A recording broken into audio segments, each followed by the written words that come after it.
പുതുവർഷപ്പിറവിയെ വരവേറ്റ് Kottayam carnival 2024 സ്വാഗതം ചെയ്ത് വടവാതൂർ. കോട്ടയം വടവാതൂർ മീനന്തറയാറിന്റെ തീരത്തൊരുക്കിയ പാപ്പാഞ്ഞിയെ കത്തിച്ചുകൊണ്ടാണ് കോട്ടയം ഈ പുതുവർഷത്തെ വരവേറ്റത്.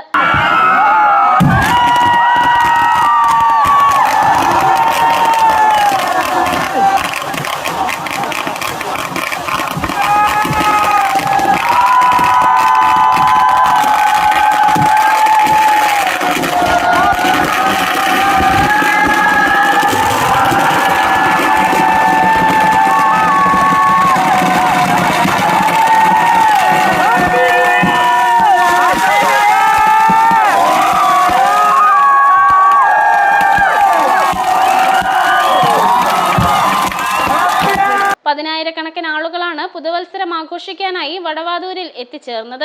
വിജയപുരം പഞ്ചായത്തും യങ്സ്റ്റേഴ്സും വിവിധ ക്ലബ്ബുകളും ചേർന്ന് ആഘോഷത്തെ അതിഗംഭീരമാക്കി. 7:30 ഗാനമേളയോടുകൂടിയാണ് കാർണിവൽ ആഘോഷങ്ങൾക്ക് തുടക്കമായത്. കൂടാതെ യുവാക്കളുടെ DJ നൃത്തച്ചുവടുകൾ ന്യൂ ഇയർ ആഘോഷങ്ങൾക്ക് മാറ്റുകൂട്ടി. രാത്രി 12 മണിക്ക് Vijayapuram panchayat president VT Solomon കുട്ടിപ്പാപ്പാഞ്ഞിക്ക് തീ കൊളുത്തി പുതുവത്സരത്തെ വരവേറ്റു. Thiruvanchoor Radhakrishnan MLA, panchayat vice president Rajani Santhosh, PT Biju തുടങ്ങിയവർ സംസാരിച്ചു. 12 മണിക്ക് ശേഷമുള്ള കരിമരുന്ന് കലാപ്രകടനത്തോടെ ന്യൂ ഇയർ ആഘോഷ ചടങ്ങുകൾക്ക് സമാപനമായി. മേഘദൂത് ന്യൂസ്, കോട്ടയം.